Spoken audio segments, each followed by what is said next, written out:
I just saw you in David Blaine's video, right? Yeah.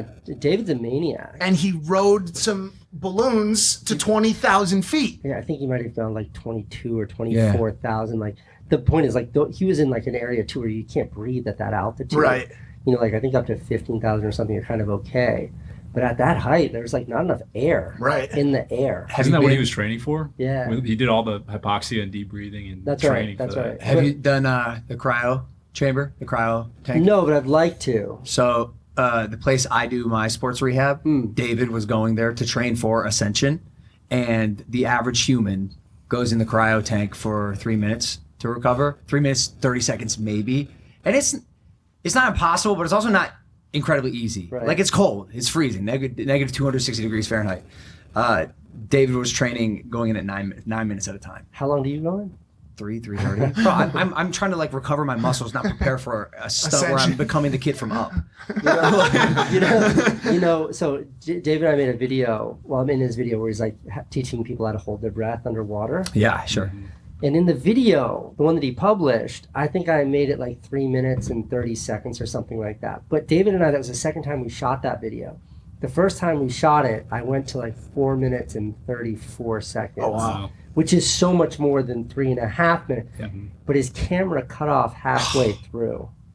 So our guy Mac here is I know, right? He's an underwater breather as well. I can hold my breath for, I've done 4 minutes and 20 seconds at least. Yeah. Seriously. Is that right? Yeah, without even like training with David Blaine, just being able to do it. What's your PR?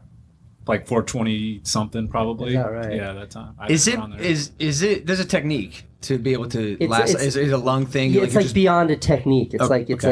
like a trick. Like you have to condition your body, and as David explains, it's more about getting the CO2 out of your lungs than it is getting the O2 in. So it's like you have to do all that Wim Hof breathing where you're just like exhaling as aggressively as you can to get all the bad shit out of your lungs. Yeah, you know that feeling when you're like holding your breath for a long time and you feel like you're about to explode? Yeah. That's the CO2 buildup where you just have to let that out. So did you let out air slowly when you were going, or did you just hold it all in?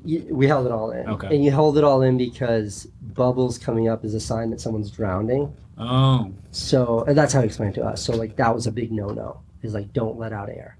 Why? Because would they have come and grab you if you? So like as casual as that video. I don't know if you saw. Like David posted a video of it. It's like a bunch of interesting people trying to hold their breath. As casual as that looked, like David is a real pro at this. He's been training his whole life, and he knows what to look for. Like you got to put your hands really gently on the pool like this, and when he's like, "Are you good?" You have to lift one finger up. And like my boy who was with us blacked out. Yeah, and he's like a pro big wave surfer, and like he knows how to hold his breath. He'd done this training before, and he passed out before we went underwater. But like no one noticed except for David, because David knew what to look for. Wow. And like grabbed him and was like, "Okay, recovery breathing. Come on back. Come on back. Come on Sharp. back." He's an incredible human. I'm a huge fan. Huge fan. fan. He's also a good guy, just like a good friend. Call him day or night. I'll always take your call. I got the same impression from him. Yeah. Fantastic guy. Yeah.